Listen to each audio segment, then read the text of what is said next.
Un autre défenseur de très haut niveau arrivera-t-il au Real Madrid cet été? C'est peut-être la question qu'on se pose au vu des nouvelles qui sont sorties justement lors de cette journée de ce lundi 2 juin. Mais c'est vrai qu'en globalité aussi, quand on anticipait éventuellement la future composition d'équipe du Real Madrid, on se demandait justement s'il n'était pas envisageable dès le début justement d'envisager de prendre un défenseur central en plus. Buenas a todos y a todas, j'espère que vous allez bien. C'est Baki Koune de Madrid. On se retrouve comme d'habitude pour une nouvelle vidéo à propos du Real Madrid et pour parler bien sûr du Mercato, bien évidemment avant cette Coupe du Monde des clubs qui débutera dans quelques jours. Vamos! Eh bien, Los Chavales, pas mal de nouvelles donc en ce lundi 2 juin. Avec un Real Madrid aussi qui continue à peaufiner son mercato du mieux possible pour être prêt, du moins un minimum prêt bien sûr pour la Coupe du Monde des clubs qui arrivera bientôt. On le sait puisque c'est un Real Madrid qui a déjà commencé à se renforcer puisque déjà il y a eu les signatures de Xabi Alonso pour le poste d'entraîneur, Trent Alexander-Arnold aussi qui est arrivé pour occuper certainement un rôle d'arrière droit ou de piston droit et bien sûr Dean Huijsen aussi qui a été présenté bien sûr donc via les réseaux sociaux, pas encore justement en vrai, donc pour occuper aussi une place de défenseur central.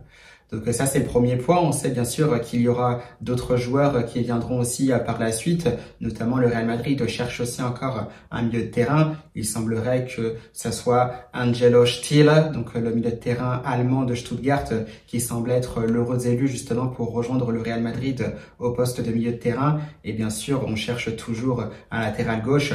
Des dernières nouvelles, il semblait pourtant que le Real Madrid tenait la corde avec Carreras, mais il semble un peu que la donne aurait changé légèrement et ça pourrait être aussi très décisif pour la suite justement de ces mercatos au poste de latéral gauche pour Carreras.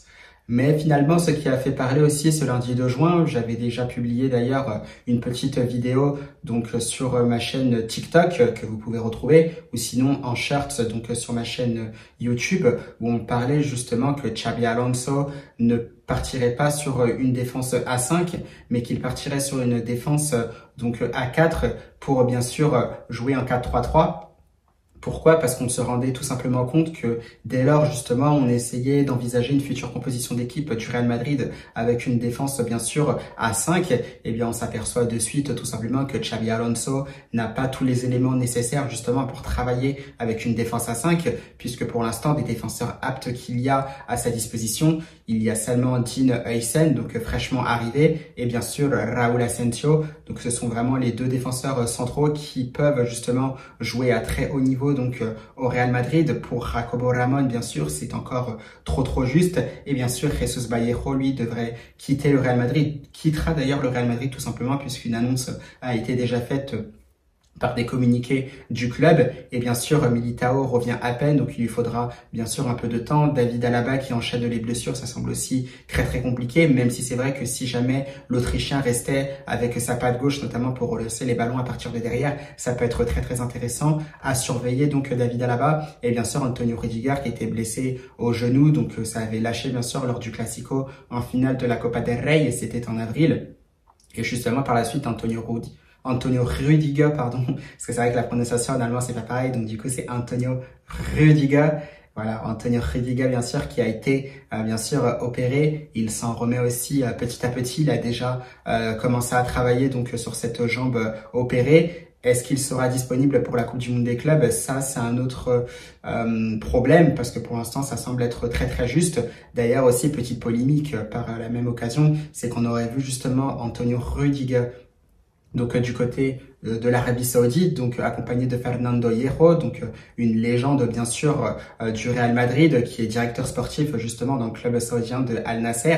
Donc on ne sait pas ce qu'il s'est vraiment passé donc entre les deux. Ça avait l'air d'être une photo donc dans un dîner. Il y avait d'autres personnes aussi autour de ces deux-là. Mais toujours est-il qu'on n'est pas à l'abri d'une surprise dans ce mercato. Qui sait ce qui peut se passer? Antonio Rudiger qui peut quitter tout simplement le Real Madrid. On est à l'abri de rien tout simplement. C'est comme je disais dans certaines vidéos sur ma chaîne TikTok avec un Vinicius Junior qui n'est pas non plus à l'abri d'un départ. On ne sait absolument pas ce qui peut se passer. Ça peut frapper à la porte à n'importe quel moment avec aussi des offres inattendues. Donc attention à cela. Donc c'est vrai que ça peut être aussi Antonio Rudiger qui peut quitter le Real Madrid. Et sur ça, je me méfie quand même. Et d'où le fait en fait que tous ces défenseurs qui sont pas disponibles pour Xabi Alonso ou qui pourraient tout simplement quitter le Real Madrid, oui, on se dit tout simplement que le Real Madrid doit certainement recruter un défenseur central de plus.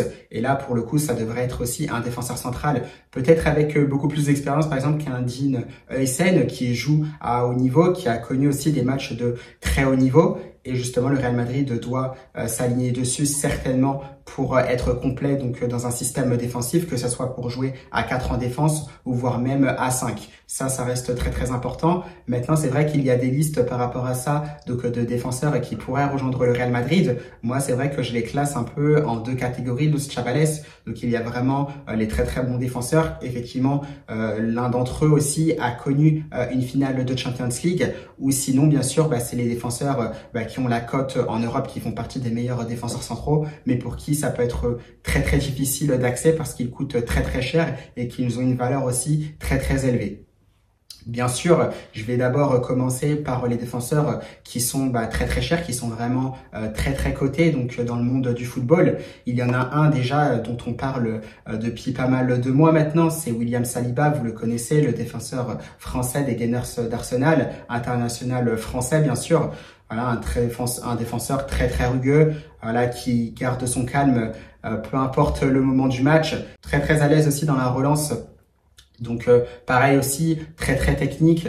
Donc pour un défenseur central, comme on disait, avec cette facilité pour ressortir les ballons et justement aussi un sens de l'anticipation qui est vraiment voilà très très intéressant. Et je pense que William Saliba, ça pourrait être aussi voilà une belle recrue pour le Real Madrid. Maintenant, il y a ce prix. Je pense pas qu'Arsenal le laissera partir à un prix voilà inférieur à 100 millions d'euros. Je pense qu'aujourd'hui un William Saliba, c'est au-dessus donc des 100 millions d'euros. Donc voilà pourquoi ça pourrait être compliqué pour le Real Madrid qui n'a pas forcément peut-être envie de lâcher des millions d'euros. Donc à ce moment-là du mercato, du moins c'était peut-être pas prévu puisqu'on prévoit certainement de faire venir aussi une grosse recrue en défense lorsque les fins de contrat approchent, ce qui fait que les défenseurs de ce prix-là seraient forcément gratuits. C'est le même cas par exemple pour Trent Alexander-Arnold en tant que défenseur droit ou par exemple un Kylian Mbappé en tant qu'attaquant. Ce serait peut-être la tactique la plus envisageable pour le Real Madrid. C'est vrai qu'ils le font maintenant depuis plusieurs saisons. Rudiger, je crois, qui est arrivé gratuitement. David Alaba est arrivé gratuitement aussi. Donc, je vois mal le Real Madrid changer de ce côté-là, même si c'est vrai que défensivement, ça a été très très dur cette saison et le Real Madrid se doit de réagir. Le Real Madrid se doit aussi de frapper un grand coup sur la table. C'est vrai que ça a été très intéressant avec Dean Huijsen puis Trent Alexander-Arnold qui ont rejoint donc l'effectif madrilène. Mais je pense qu'aussi une recrue à un peu plus de 100 millions d'euros, oui, ça peut montrer aussi que le Real Madrid est toujours là et qu'il compte bien aussi se renforcer intelligemment sur le secteur défensif. Donc William Saliba, déjà, je pense que ça peut être pas mal. Ou sinon, il y en a un autre, et c'est vrai que ça fait parler aussi il y a quelques jours. C'est un autre défenseur français, c'est bien sûr Ibrahima Konaté, défenseur aussi très très fort, très très solide, impérial aussi, notamment dans le duel aérien. C'est vraiment très très costaud. Il a beaucoup progressé aussi, Ibrahima Konaté, depuis qu'il est arrivé à Liverpool, dans un premier temps sous les ordres de Jürgen Klopp. Et ça, bien sûr, ça l'a fait monter en puissance. Il a eu une grosse cote depuis, même si c'est vrai que je le trouve peut-être moins à l'aise à la relance qu'un William Saliba. Mais je pense que ça peut être aussi une très bonne recrue pour le Real Madrid, notamment sur le secteur défensif et aussi sur le duel sur l'homme.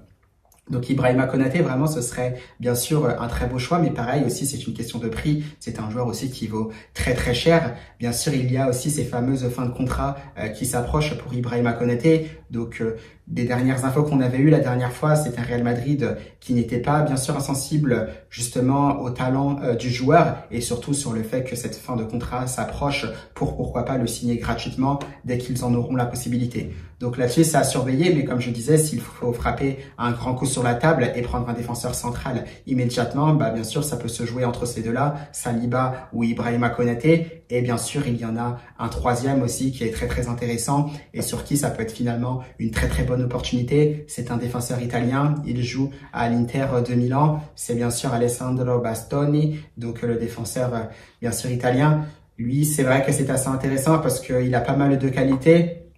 On l'a vu aussi, il était très très fort à la relance, très dur aussi sur l'homme, costaud également dans le duel aérien, vraiment un joueur voilà qui peut être très fort dans les années à venir, tout en sachant que là, au passage, ce sont aussi des jeunes défenseurs, parce que je crois que Bastoni, Ibrahima Konaté, ça doit être 25-26 ans, Saliba, ça doit être un peu plus jeune, 24 ans pour le moment, je crois qu'il va vers ses 25 ans, donc ça, c'est très intéressant aussi, surtout que Bastoni, je crois qu'il vaudrait peut-être un peu moins cher justement que les deux défenseurs français, et puis surtout, ce qui est fort avec Bastoni, c'est que comme on l'a vu justement pour l'Inter de Milan sur ce parcours en Ligue des Champions, notamment sur la finale, on s'est peut-être rendu compte que c'était un Inter de Milan en fin de cycle, que peut-être il doit y avoir des changements dans cette équipe-là. Et justement, Alessandro Bastoni, ça peut être une bonne opportunité pour le Real Madrid s'il y a vraiment besoin d'un gros défenseur à rajouter dans son effectif. Donc pourquoi pas. Mais maintenant, c'est vrai que ces défenseurs-là sont très chers. D'ailleurs, n'hésitez pas à me dire en commentaire ce que vous en pensez de ces défenseurs-là. Donc les trois que j'ai cités, Konaté, Saliba et Bastoni. Comme on le disait, ils sont très chers. C'est vrai que ça peut déranger aussi le Real Madrid. Et c'est vrai qu'aussi, on a de très bons défenseurs aussi qui peuvent être pris par le Real Madrid, qui sont largement moins chers que les trois précédents qu'on a cités, mais qui sont tout aussi performants, qui peuvent être très performants dans les années à venir. Il y en avait un d'ailleurs qui avait joué une finale de Champions League, donc c'était en 2024, c'était face au Real Madrid du côté du Wembley Stadium. C'est bien sûr Nico Schlotterbeck, donc bien sûr le défenseur allemand, 1m91, je crois qu'il a 25 ans lui aussi, donc pareil, et surtout comme on le disait, il est gaucher, donc c'est vrai que pour occuper un côté de défense côté gauche, bien que Dean Huijsen aussi soit ambidextre, ça peut être très intéressant, et notamment ce qui peut plaire à Xabi Alonso, c'est ces fameux passes, donc ces passes longues sur plusieurs mètres, des fois ça peut être sur 40 mètres, une quarantaine de mètres. On en avait parlé d'ailleurs puisque Jonathan Tah faisait une anecdote par rapport à cela. Et justement, de ce côté-là, je pense que Schlotterbeck, ça peut être très intéressant. On a vu aussi qu'il était solide défensivement. C'est vrai qu'il a été bon. Je l'ai trouvé très intéressant d'ailleurs lors de la finale de la Champions League 2024 face au Real Madrid, notamment sur cette intervention aussi salvatrice sur Jude Bellingham qui avait le but grand ouvert. Voilà, ce geste défensif miraculeux de Schlotterbeck, justement, qui permettra de garder Dortmund en vie à ce moment-là. Mais toujours est-il que oui, c'est très intéressant. Là, je crois que c'est une valeur aussi estimée à 40 à 60 millions d'euros pour le défenseur allemand. Donc ça peut être une très bonne solution. Ça peut aussi répondre justement aux besoins de Xabi Alonso dans cette fameuse défense à 3, puisque bien sûr il occuperait certainement un peu plus une défense à gauche, ou bien sûr dans une défense à 4, où bien sûr il serait toujours aligné un peu plus côté gauche. Ça peut être bien sûr une bonne opportunité. Nico Schlotterbeck. N'hésitez pas à dire d'ailleurs ce que vous en pensez justement du défenseur allemand, qui pourrait être aussi justement une bonne piste pour le Real Madrid. Sinon, il y en a un autre, on en parlait aussi, puisqu'il y avait des rumeurs aussi qui avaient tourné déjà, je pense, lors du mercato de janvier. C'est bien sûr un autre défenseur français. Décidément, les Français, on a la cote. C'est vrai qu'il y a pas mal de viviers justement dans cette équipe française, justement, dans les joueurs qui peuvent être sélectionnés en équipe de France. Castello Luqueba, justement, en fait partie. Et justement, avec aussi un bon pied gauche, voilà, serein aussi, pareil dans la relance, voilà, qui doit encore progresser parce qu'il reste jeune lui aussi malgré tout. Mais c'est vrai que ça peut être aussi une bonne piste et pour le présent et pour l'avenir. Pareil aussi, c'est pas une valeur qui est très élevée par rapport à un Konaté, un Saliba ou un Bastoni. Je crois que c'est pareil aussi, c'est à peu près comme Schlotterbeck. Et justement, ça pourrait être aussi une bonne piste pour le Real Madrid pour s'aligner sur le défenseur français. Donc voilà, ça c'est à peu près ce qu'on imagine justement si Xabi Alonso prévoit justement de toujours jouer avec une défense à 5, mais même si justement il doit jouer avec une défense à 4, je pense que justement qu'un défenseur central supplémentaire de très bon niveau, que ça soit pour le présent, mais aussi pour le futur, signe au Real Madrid. Il faudra justement que le Real Madrid agisse sur ça, tout en sachant aussi qu'il y a les cas du latéral gauche avec Carreras ou encore au milieu de terrain avec un Angelo Stiller. Mais le Real Madrid doit bien sûr certainement s'aligner sur un autre défenseur. Dites-moi ce que vous en pensez, Los Chavales. C'est vrai que ça me ferait plaisir que vous me donniez votre avis justement sur le fait que le Real Madrid doit signer ou non un défenseur central. Et si jamais vous êtes d'accord avec le fait que le Real Madrid doit prendre un défenseur central supplémentaire, eh bien tout simplement, qui voyez-vous justement pour signer au Real Madrid ? Tout en sachant que d'ailleurs, d'un autre côté, j'oublie pas, pour le poste de latéral gauche, c'est bien sûr pas évident pour Carreras parce que le défenseur espagnol, voilà, est toujours à Benfica. On sait aussi que Benfica est assez dur aussi en affaires, qu'ils vendent aussi leurs joueurs assez cher quand même. On l'a vu notamment avec Enzo Fernandez quand il a été vendu à Chelsea. Bien sûr, il y avait le Mondial 2022 qui était passé par là. Mais bien sûr, c'est un Benfica qui reste quand même très très dur en affaires et surtout qui veut que Carreras participe au Mondial des clubs. Donc ça, c'est un vrai problème puisque le but, c'est certainement de faire participer Carreras au Mondial des clubs avant qu'il parte au Real Madrid. Mais le Real Madrid le veut aussi justement pour le Mondial des clubs. Donc justement, c'est ce qui peut un peu bloquer ce futur transfert ou ce possible transfert justement du latéral espagnol formé du côté du Real Madrid. Sinon, c'est vrai que du côté de Marca, on avait parlé d'une autre piste. Moi, c'est vrai que c'était une piste aussi que j'aurais bien aimé voir. C'est bien sûr un autre latéral gauche ou piston gauche qui joue avec la Roja, donc la sélection espagnole. C'est Alejandro Grimaldo qui est aussi très très bon, qui est beaucoup plus âgé bien sûr que Carreras, mais c'est important aussi d'avoir des joueurs peut-être un peu plus mûrs en âge avec beaucoup plus d'expérience pour faire un équilibre entre les plus jeunes justement et ceux qui sont un peu plus anciens ou ceux qui sont un peu pas dans l'âge d'or, mais qui sont peut-être au niveau des 25 ans, 26, 27. Donc je pense qu'Alejandro Grimaldo, bien sûr, ça peut être très très intéressant, mais pour l'instant, le Real Madrid privilégie Carreras, donc à voir justement comment cette affaire va se terminer. Mais c'est vrai que Benfica reste quand même très très dur en affaires. J'espère quand même qu'ils vont être sympas et que si ce transfert se fait, qu'ils nous laisseront justement Carreras pour la Coupe du Monde des clubs, parce que n'oublions pas, Los Chavales, il a quand même pocket Lamine Yamal. Et oui, et oui.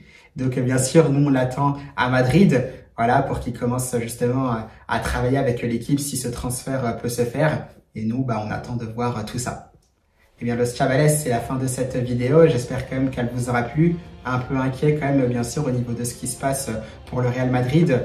Donc le fait que Xabi Alonso soit obligé possiblement de changer de tactique, de passer bien sûr d'une défense potentiellement à 5 à une défense à 4, même si le Real Madrid doit savoir jouer dans plusieurs dispositifs tactiques, mais on aime rester positif comme le Real Madrid l'est toujours. On verra bien ce qu'il se passera donc lors de cette semaine, s'il y aura bien sûr de nouvelles signatures ou pas. Eh bien, Los Chavales, passez une bonne soirée. On se retrouve bien sûr un peu plus tard pour de nouvelles vidéos et surtout à la Madrid.